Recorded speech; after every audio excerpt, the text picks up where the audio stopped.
wasn't easy putting together a list, even a short list of most influential no-gi grapplers of all time, because we started getting on some really wild tangents, and I think that maybe we'll cover some of those in the honorable mentions later.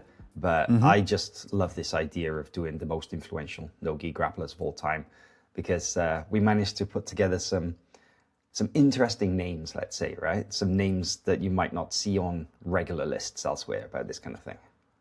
Yeah, and then also the fun thing about lists is I guess everybody has a different one and a different idea, so it'd be interesting to see what people think of it.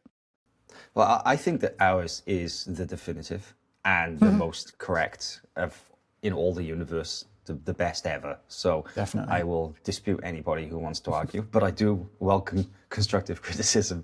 So let's see, because we do have 5 of the most influential no-gi grapplers of all time on this list. And I guess before we dive into exactly who they are, maybe we should talk about what that means. Like, when I say most influential no-gi grappler, what's the kind of the criteria that we're looking at for something like this for you? I think probably the key word there is influential. Not necessarily the best or the person with the most accomplishments, but the person who had an impact on the no-gi grappling scene in particular. Yeah, impact was the word that I was going to say as well, I think so, because some of the greatest and most impactful people, they're not necessarily the best or most renowned in terms of accomplishments. Sometimes something small can have huge ramifications, and I think that's definitely the case with 1 or 2 guys on this list, but there are some guys on this list who also have done a lot and have definitely earned their spot on this list. So let's dive into it. So we're going to go bottom to top. We're going to start with number 5. And this is maybe an unusual name that doesn't often pop up on lists of kind of like best of all time, but we're not talking about best of all time. We're talking about influence and impact. And at number 5, it is Dean Lister, the boogeyman. So 3-time ADCC world champion, 1 ADCC silver medal. He was a veteran mixed martial arts fighter, fought in Pride, fought in UFC.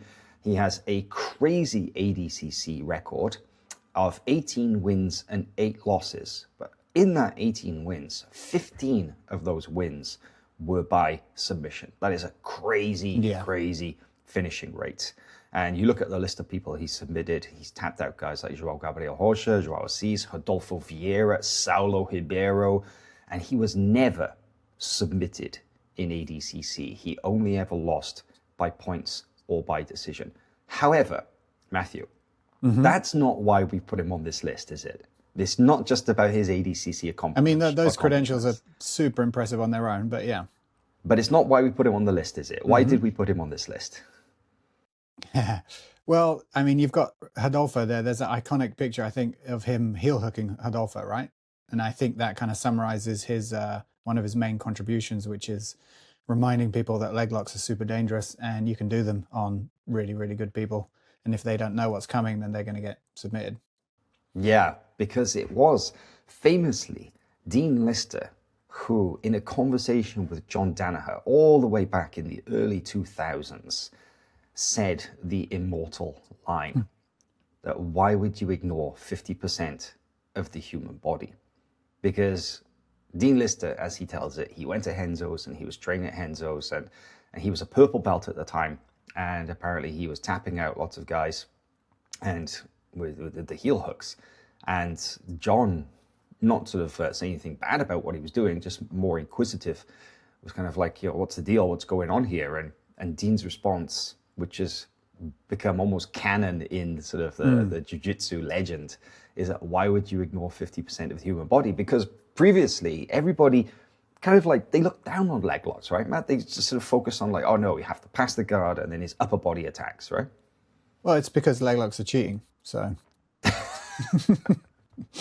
No, but it was a valid point. Like, sometimes it takes somebody to say something really obvious for everyone to realize just how obvious it is. We take it for granted now that leg locks are just as viable a form of attack as any other kind of submission. And yeah, Lister, he seems to be a very intelligent person, very, interesting person all around. There's plenty to talk about there, but he's definitely intelligent. And to say something so simple, but be so accurate was quite, prescient. Yeah, it was very profound. One other quote attributed to him that I really enjoy as well is that he said that in submissions, the rear naked choke is the king, that the armbar is the queen, and then the leg lock is the dirty thief. It's just kind of like the way that people used to perceive the validity and the reputation of those submissions. So leg locks did have a bad name. But just going back to that Danaher connection, if you think about it, he planted the seed with Danaher. And then who was on sort of the cutting edge of the leg lock explosion circa 2014, 2015? Of course, it was the Danaher Death Squad. It was Eddie Cummings, Gary Tonon, and Gordon Ryan. And you have to think that without Dean Lister, there would be no John Danaher's, so let's say his mind being open to the effectiveness of leg locks. And then subsequently, there might not be a Danaher Death Squad that looked the way it did. So you could argue that in terms of the influence and the impact, that even just that one conversation that Dean had a massive impact on jiu-jitsu as a whole, right? Yeah, I'm sure John would probably dispute it and say that he'd come up with it, but yeah, no doubt. For him to be submitting high-level guys at the highest level of competition with leg locks, that's he kind of made a pretty clear statement that they worked. Like I can't really remember. So I remember him doing that. I remember leg lock, especially heel hooks, was still a kind of dark art at that point. And then once Eddie and Gary, I mean Gordon definitely came later, right? Eddie and Gary were ahead of him, Right. and they started tapping people. It was I think that was a major switch. But yeah, you could probably argue that Dean Lister was just before that, just making them think about it. Yeah, he. You have to think as well that that Dean was very technical in many respects. So I remember seeing him using things like rubber guard in MMA in the early 2000s before it was cool, before it was really popular and stuff. So yeah, he was very technical, and he wasn't just a leg locker. Many of his wins in ADCC came by things like arm lock and choke and stuff like that. But he was a fantastic submission artist on the lower body. I'm just trying to think. Was he in Nottingham? He must have been in Nottingham, ADCC. He won gold that year. Yeah. Oh shit. Okay. Yeah, 2011 he won gold. That was one of his gold medals. So we would have seen him then. I mean, I'm trying to think of. That was the year that he tapped out Rodolfo with the inside heel hook. Oh, was it? Oh, yes. Damn. Okay. I'm just trying to think. I feel like I've seen him fight MMA. I'm just double checking. He fought in UFC, he fought in Pride. Because I only went to one Pride. Bushido. Okay, no, he wasn't on the one that I. Anyway, yeah, I mean, he also did a lot of MMA, so that counts for a lot as well in terms of influence, I imagine. He was on Polaris. He was on Polaris. I remember. First one. Polaris won, right? Fought against Keenan. He fought Keenan, yeah. Right. That was a whirlwind because he was on the card, then he was off the card because his opponent pulled out, and he got on a plane to Germany or something, and then Keenan said he would fight him, so we called Dean, and he got off. I think during his transit or something, he said, "Okay, I'll do it," and then he turned around and got on another plane and came back, and the whole thing was wild. Yeah. Oh, and then he was walking around town in Cardiff afterwards, and somebody tried to start a fight with him, and he made the guy look him up on the internet, and the guy was like, "Oh, yeah, I feel like a plonker now."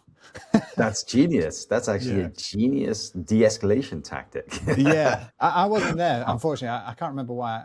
I think I was just completely exhausted, and I went to bed. But a few of the lads were sort of roaming Cardiff with him at night, and he was very, very personable about it. But he was like, "Hey, buddy, just before we go ahead, just Google my name." Amazing. Yeah, shout out Dean Lister. Definitely earns that spot as number 5 on our list of the most influential no-gi grapplers of all time. We're now live on Patreon, so if you want to get early access to longer episodes, chat with us, ask questions, or influence future episodes of the show, we would really appreciate your support. So join us on Patreon. All right, are we ready to go on to the next one? Yeah, let's do it. My favorite. I'm getting warm now. Oh, wow. I feel bad for our audio-only listeners because they have no idea what just happened there. You hear the zip. They have no idea that was just your tracksuit top. They might think it was something else. So our number 4 on this list is maybe something of an unexpected name for sort of a lot of grappling fans. And this is definitely sort of going back in the day. So you have to be a bit of an old school MMA grappling fan to probably understand this reference. But hopefully we can put this into context as to why we put him on the list. And why don't you reveal who is number 4 on our list of most influential no-gi grapplers of all time, Matt? Yeah, so for number 4, we have chosen Kazushi Sakuraba, the IQ wrestler, the Gracie hunter, the pretty iconic, probably peaked kind of late 90s, early 2000s Japanese MMA fighter. MMA legend. Legend with a, you can probably summarize his background as wrestling. He was a high school wrestler, university wrestler, professional wrestler, and then as far as I remember, he made his debut when the UFC went to Japan. It was a one-night tournament. Do you remember they called a match where he was, they said that he wasn't defending himself and he lost the match, and they protested, and he was allowed to come back and fight again and ended up winning. Which is insane. That never normally happens, right? Usually the referees call his final, but you're correct that they did, that they restarted it. And then he went on to win by submission, right? Yeah. Did they restart it or did they? Yeah, they started it again, I think. They restarted it, yeah. Must have been some pressure from all the, pro wrestling heavies in attendance. But let's explain as to exactly why Sakuraba is on this list. Because for me, he was one of the first sort of pure submission wrestlers to really shine in the world of MMA in the 90s. This is, of course, pre-ADCC. This is pre the UFC boom of the early 2000s. This is the dark ages of global mixed martial arts. And back then, it was style versus style. You had a lot of kickboxers, you had a lot of Vale-Tudo fighters, you had a lot of jiu-jitsu guys. And then Sakuraba came in and he was totally different. And as you said, his background was different because he had this wrestling, traditional wrestling, into pro wrestling, into then what people started to call submission wrestling style. And one of the reasons that, of course, he blew up so much was he came out, and as you mentioned, his nickname, the Gracie Hunter, that he beat 4 Gracies at their own game, that he was able to out-grapple the best jiu-jitsu guys in the world without even being a Brazilian jiu-jitsu practitioner, right? Yeah. I remember, I was following the kind of classic path of getting into MMA where I was watching the UFC, then I was obsessed with Royce Gracie, then I was obsessed with Brazilian Jiu-Jitsu, and I was like, that's it. We've discovered the peak of martial arts. Nothing can ever top this. And then, it was early days of MMA on the internet as well, but people were, Sherdog forums were discussing this insane Japanese dude that was just picking apart the Gracies. And I think I remember hearing that Royce, who at that time was the champ because he'd won so many UFCs and kind of opened everyone's eyes to jiu-jitsu, had gone to Japan, challenged Sakuraba, set all the rules himself, which Sakuraba had agreed to. This was the Pride Grand Prix opening round, I believe. No, it must have been the finals, which included, we just keep going until someone throws in the towel. There's been no referee stoppages, Sakuraba was like, yeah, whatever, I'll do all that. And then he just pieced him up. And it went on for an hour. Hour and a half. And then, a really kind of strong statement was that Royce's dad, of course, Helio Gracie, threw the towel in, which is kind of unprecedented. And at that point, Sakuraba's legend was kind of cemented. Yeah, it was. It was pretty incredible. It was very visually representative as well of the two styles because Royce fought that match in his gi, right? He wore his that's right. full kimono against Sakuraba, who was just in those, the bright orange trunks. And it was such a visually distinctive representation of two styles facing off. And the majority of the match was a lot of grappling, because a 90-minute match like that, Royce was trying to tie him up, tire him out, and use the jiu-jitsu, and it just wasn't working. That he would manage to get Sakuraba's back, and Sakuraba would just smash on a kimura and then hold him there, and it was incredible the way the match played out. It was definitely different, an hour and a half match. I think it's the longest MMA match of the modern era ever recorded. And you probably will never see anything like that again. But it was incredible to see this Japanese guy take on, like I say, the sort of the iconic Gracie family, because he didn't just win. He beat Hywel, Royce, Renzo, and Ryan Gracie. And he didn't just beat them. I mean, he smashed them, He submitted both, well, I say he submitted. They didn't tap. But he beat both Hywel and Renzo with a kimura and broke both their arms. And then he had that 90-minute match against Royce, who was forced to quit after 90 minutes. He broke his foot in the match, but he was just done. He couldn't continue. And he just beat the shit out of Ryan Gracie, just took him down and smashed him up. So he actually spanked him. He did spank him, literally, like spanked him at one point. Yeah. So you had this guy, this hybrid wrestler, submission artist, and like you say, one of his other nicknames was the IQ wrestler, which is one of those wonderfully goofy Japanese nicknames. But it spoke to his grappling intelligence on the mat, and he was incredibly creative, because I remember him sort of. And again, you mentioned Sherdog. I remember back in the day, this is, before we all had broadband internet and we were able to download, gigabytes of videos in a matter of minutes. Back then we had to dial up we were downloading sort of 20-second clips if we were lucky, or these little highlights that somebody had managed to clip together and upload to the internet. And we were downloading these snippets. So you would see these flashes of brilliance in these small clips over and over. And, if you were lucky enough to get your hands on a bootleg DVD, you could watch the full match. But I would just see these amazing clips of him doing things I'd never seen anywhere else. I'm talking about things like, he was using the low single and the ankle pick from standing. He was using the submissions in bad positions like the kimura. He was attacking leg locks, attacking chokes. Cartwheel passes. Cartwheel passing, jumping, flying head stomps, you name it. And it was thrilling and equally entertaining, as much for its sort of it's breaking the rules of what we were told. This is how grappling should work in MMA, via sort of the positional hierarchy of jiu-jitsu. He just threw that out the window and was just going crazy out there, and it was just incredible. It was just incredible to watch, and I think that's why he was inspirational for many people, because then generations of other Japanese guys came out, and they definitely emulated him in many ways. And I'm sure that he directly influenced many grapplers as well through the stable of fighters. But in terms of influence, it's hard to really quantify to somebody from the modern era just what it was like at that time to see Sakuraba and see how different he was compared to everybody else, right? Yeah. I wanted to add a few things. I mean, the IQ wrestler is such an accurate description, because he's almost like a savant with MMA. The match with Royce coming out in his gi, Royce basically grew up in a gi, and he arguably went into that thinking this gi is going to be awesome. It's going to give me a massive advantage.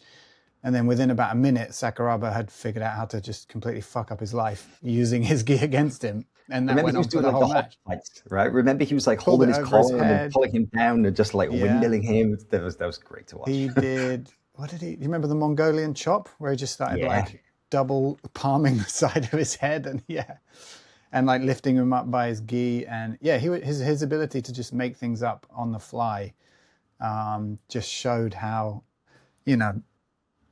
his fight IQ was super high. And also, I guess we had like a really early wave of wrestlers causing problems for jiu-jitsu people or strikers in MMA. People like Mark Kerr and Mark Coleman. Yeah, the ground and pound guys.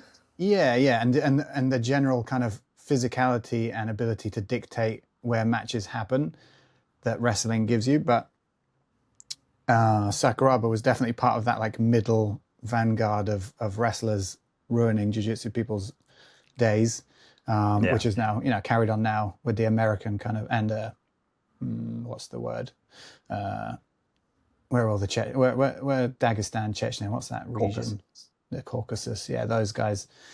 But yeah, Sakuraba was definitely showed everybody that you didn't need to do jiu-jitsu, you didn't need to train in the gi, you just had to know how to wrestle and fight. Yeah.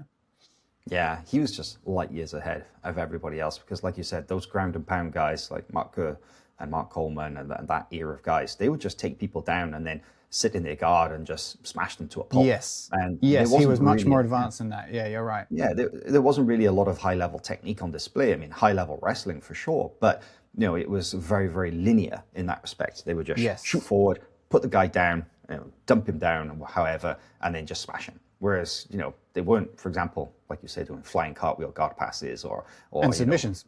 Spinning around for leg locks or get in the back and stuff. No, it just didn't happen.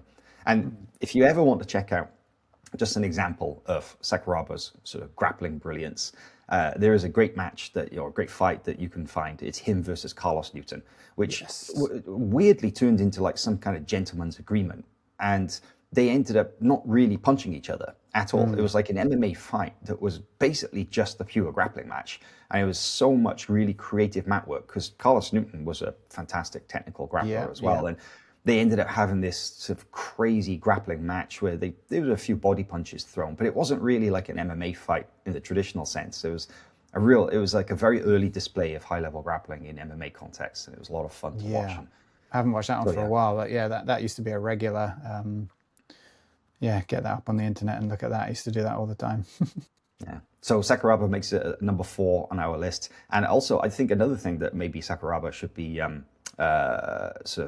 we should tip our hats to him for this one as well, is because he was such a colorful character.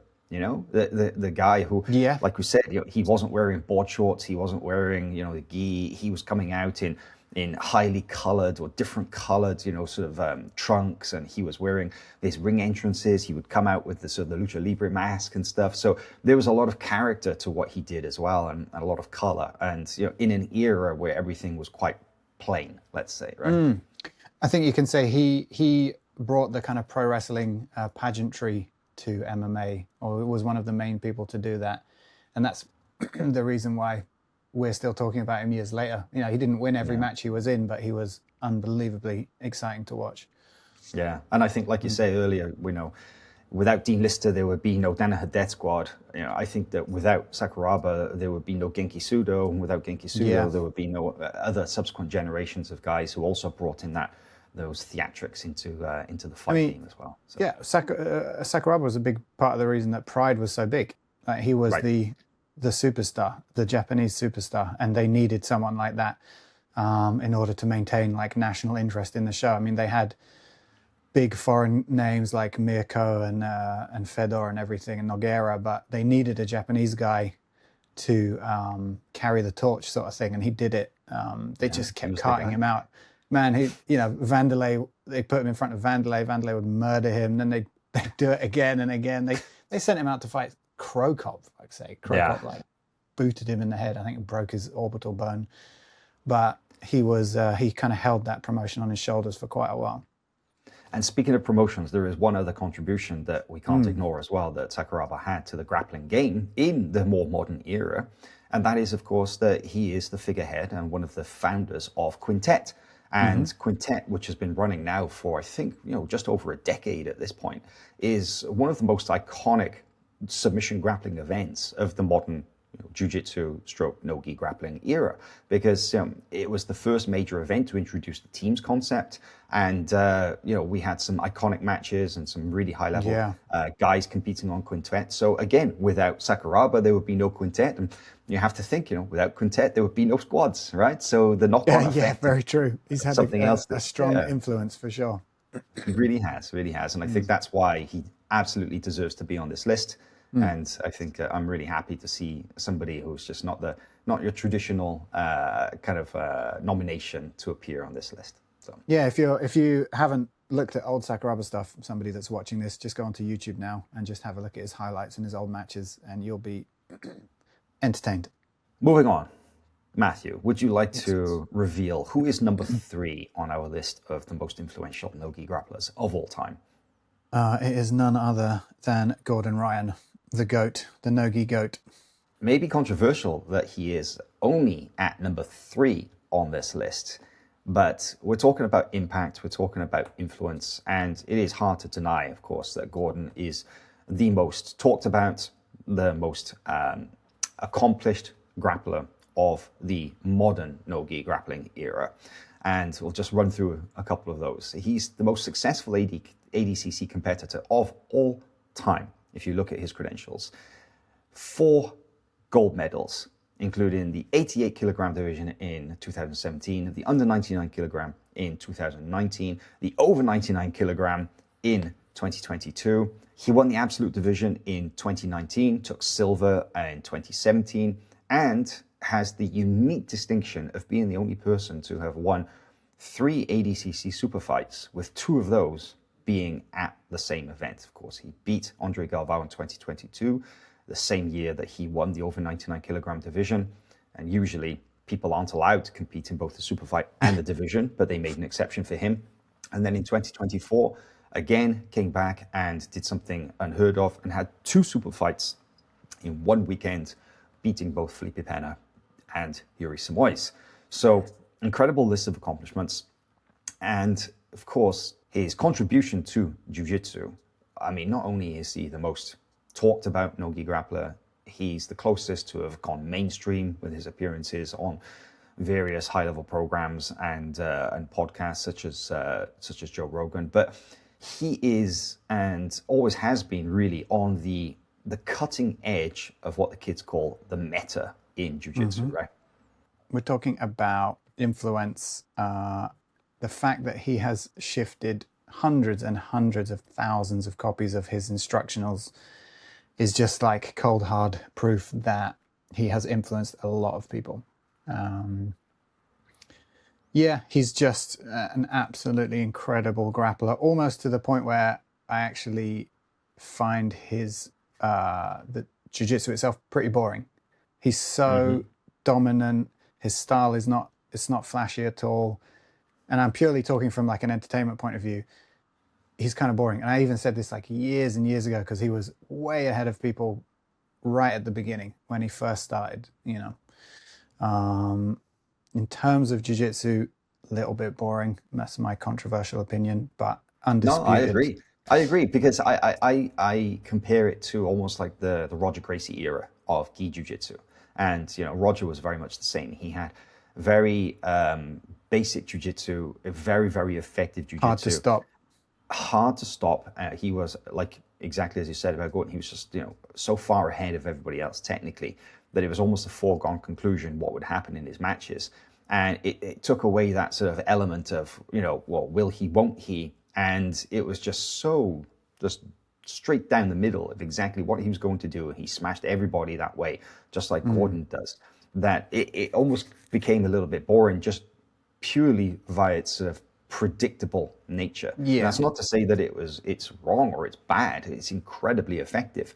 But you're right that Gordon's jiu-jitsu is just so good that he can basically do whatever he wants to anybody in front of him. It's more shocking when Gordon isn't able to just immediately get to the position he wants and finish somebody.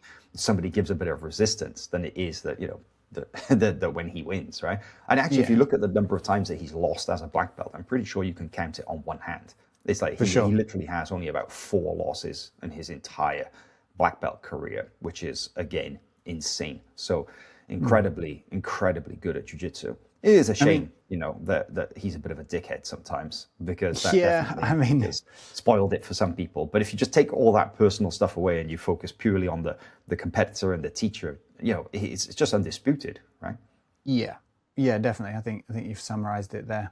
Like, I don't follow him because 90% of what he posts just winds me up, because it's like just bizarre kind of right-wing nutter stuff or conspiracy theories, or just a general kind of lack of any kind of compassion, or, you know, I don't know. But it's social media at the end of the day is just a big game. He's just playing a game. But Yeah, I mean, you could almost argue, apart from the levels of success, Craig occupies a similar position to him, but as a whole package, Gordon is yeah. I mean, he's been like a staple, mainstay, talking point, of the jiu-jitsu scene for what, I don't know, maybe 10 years. Has it been that long? Yeah. No. Yeah, Yeah. yeah. He really broke through in sort of like 2016, I would say. So it's Yeah. coming up a decade now of just operating at the absolute highest level and just I mean, crushing. highest paid for sure, for a long time. Probably the first, I mean, there might have been some Brazilians, I might be uninformed there, but probably the first jiu-jitsu guy to break 1 million followers. First Probably right jiu-jitsu there. guy Yeah. on Joe Rogan. So yeah, huge. And then like, in terms of, is that influential? I don't know. In terms of fighter pay, like he got paid really well. And whenever people get paid well, they always try and frame it as they're on some kind of crusade to get other people paid. But, I and maybe you have insight into the other side of the industry that, you got the athletes on one side and you got the promoters on the one side. The money available is finite. And if somebody is vacuuming it all up, there's nothing left for other people. I will say that. But I will also say that there's no question that, somebody like Gordon fighting tooth and nail to get the highest possible money he could will eventually drag everything up, I agree. And on that note, I actually think that another one of the reasons why he's on this list as most impactful and most influential is because I feel that the last 3 editions of ADCC, I would say that their success and magnitude was directly related to Gordon and his participation in those events. Because 2017 was his breakout moment. That's when he won gold and then silver in the absolute. And then 2019 was kind of the start of when ADCC just ramped everything up. 2019 in California, and then obviously it went on to Las Vegas for the next 2 editions. And I honestly believe that ADCC would never have grown to the level that it did, especially there in the United States, if they hadn't had that person, that Gordon-like figure to really hang the event on, because he brought in so much attention. And you would have otherwise just had a lot of very competitive guys all fighting for a piece of the pie, whereas he came in and he was the figurehead. He was the main event in all of those events, and he definitely brought so much attention. He inspired so many people just technically, and loads and loads of like kids in the game. Now you see them; they're all trying to look and act and talk like Gordon Ryan. They're trying to emulate his style. Yeah, both on and off the mats, for good or for bad. But the like I said, the success of ADCC in previous editions, or the most recent editions, I would say is a lot of it is down to him. And if what we're hearing is correct and he's not coming back for ADCC 2026, then I definitely think that, it's going to be very, very different ADCC as a result. So it'll be interesting to see where it goes from here now that he's supposedly retiring from competition. Yeah, I guess it parallels the UFC in a way, and even we just spoke about Pride. These organizations, it's a symbiotic relationship. The athletes can't grow without a platform to perform on, but then by the same token, a platform needs a big athlete, a big personality in order to grow. Pride had Sakuraba. UFC, every major jump they've made has been built around an athlete, whether it was like Conor or it was Ronda Rousey or whoever. Like, these athletes, that's kind of their role, that's their position. Yeah, super important. Yeah. So maybe a little controversial that he's only at number 3 on this list, Gordon Ryan, but he's going to hate that. He's definitely not going to like that. But let's continue, because I think when we look at number 2 and number 1, that maybe things will become a little bit clearer. The second most influential and most impactful no-gi grappler of all time. He is a 4-time ADCC champion. He should have been 5, but he got fucked in 2009 when his opponent cheated in the finals by kept grabbing his shorts and robbed him of that gold medal. I'll never forgive you, Pavlo Popovich, for that. But we are talking, of course, about the one and only Marcelo Garcia. Because Marcelo Garcia, he won gold when he exploded onto the scene in 2003 at ADCC. He returned to win gold in 2005, 2007, robbed in 2009, but then won his 4th gold medal in the 2011 ADCC. He also took a bronze and a silver in the absolute divisions at only 77 kilos, which is insane because you rarely see the smaller guys make it to the podium at ADCC absolute division. But Marcelo Garcia, we're not just talking, of course, about his competition record. We're also talking just about the amazing technical jiu-jitsu that he had, because when he came onto the scene, I mean, let's think about that highlight reel moment in 2003 when he hit the arm drag to the back to the rear naked choke against Shaolin, and he choked him out cold, put him to sleep in a matter of seconds. Yeah. And I honestly think that was one of the first times I saw an arm drag executed like that in a no-gi grappling context. And nobody knew who Marcelo was. Let's forget that he hadn't even won trials. He came in as an alternate in 2003 at the last minute. And he came out and he did that. He not only beat Shaolin, he went on to beat others as well and won the gold medal. And at that point, everybody was like, holy shit. And from that moment on, his technique on the mats again went on to inspire a generation, because he was the arm drag guy. He was the high elbow guillotine and the rear naked choke master. You know, he had that game, the single leg X guard and the X guard, that laid the foundations not only for the modern leg lock game, but at the time was like a cutting edge guard position. You know, he was doing things way, way, way before other people were. And there is an argument that you could say, somewhat controversial, but I think a lot of people just see this as black and white. Now, John Danaher claims that a lot of his modern no-gi system sort of was developed, and a lot of it was influenced by Jean-Jacques Machado, who is one of the guys who was an early trainer of Renzo Gracie. So they've always had a very strong connection to the Renzo Gracie team. But it's pretty clear that a lot of the early Danaher Death Squad stuff, particularly Eddie Cummings and Danaher's early no-gi systems, that they had their roots in Marcelo Garcia's game. That a lot of the leg entry stuff, a lot of the single leg X and the X guard game, you know, opened up the attacks for the leg locks that Marcelo didn't do, but then the Danaher Death Squad went on to develop. And just a lot of the principles about no-gi control. You look at the shoulder crunch, you look at the arm drags, you look at the back takes, the back trapping system from the back in trapping the arm, and then rear naked choke with only one hand to defend. That was all Marcelo's game, right? Yeah, I mean, I didn't actually know all this about him when I would be learning X guard or arm drag or something, and then eventually kind of piece it together that it all came from one guy. Yeah, I was always impressed when I heard that. But yeah, I think you've covered like his kind of achievements and his technical style, but I also want to say, especially as we've just come off talking about Gordon, Marcelo, such a great example of someone that succeeded just on kind of pure talent and pure ability, and rather than his personality. Because, I mean, no, that's not right. He was never controversial, just super nice, super humble, and amazing at jiu-jitsu. And that was enough to propel him to be one of the like main figures of our sport for many, many years. I think that's an impressive achievement. Yeah, he didn't need any promotional tricks or personality or trash talk. Quite the opposite, right? He was the guy who didn't do any of that. He was always the guy with a smile on his face. He was always the guy who was just, you know, universally known as a nice guy, as a super cool dude, and let the jiu-jitsu do the talking.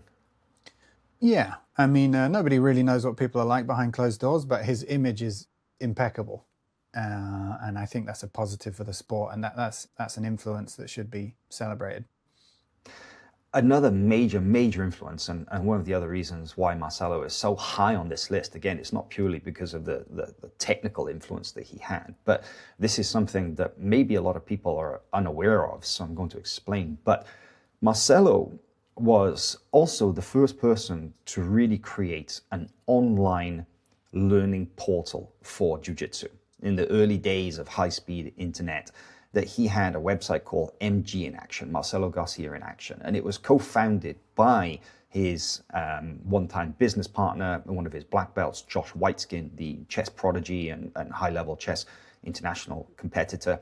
So Josh had been using websites in the chess world to study games, to study strategies, study techniques, where you could replay games that had been played in the past. And he very precisely kind of saw that the online abilities of learning jiu-jitsu, there was a lot of parallels between the two, and they were the first to come to market, and they spawned a massive glut of copycats as well. And MG in action, yeah, a whole industry. This is, at the time we only had DVD sales, and we didn't have this thing where you could just go onto somebody's website, and not only could you see the technique of the day, something that he literally taught in class that day, but you could see live footage of Marcelo training against all manner of people in his academy. And he used to get so many visitors. You go on his, I think you can still find them on YouTube. Yeah, I'm remembering that now, actually. Yeah. Yeah, there's videos of him rolling with guys like JT Torres and Rafael Lovato Jr., Bernardo Faria, and all his students.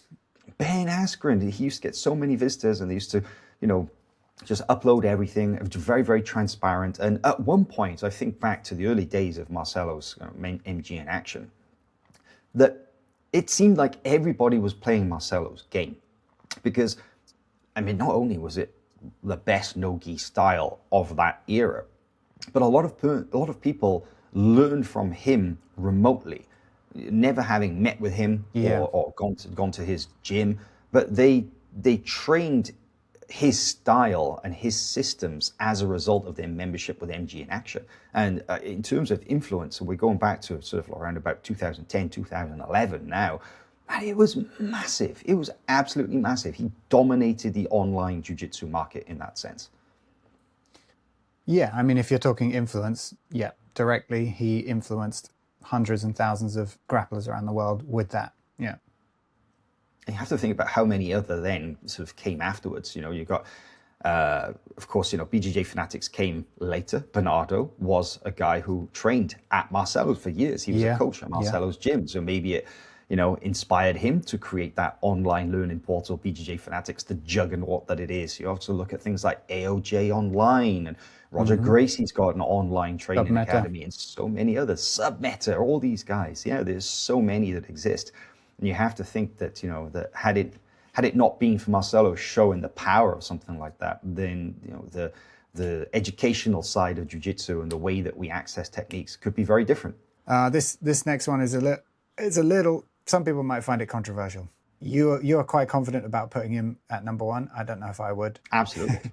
I would. No, I 100% would. And I'll die on this hill. This guy absolutely has had a massive impact in jiu-jitsu, more than people realize. Maybe I'll convince you by the time we've got to the end of this segment, but let's get into it, shall we? Thanks for listening so far. If you want to hear the rest of the episode, make sure to subscribe to our Patreon, where you can get early access, extended episodes, and become part of the Unknown Pressures community.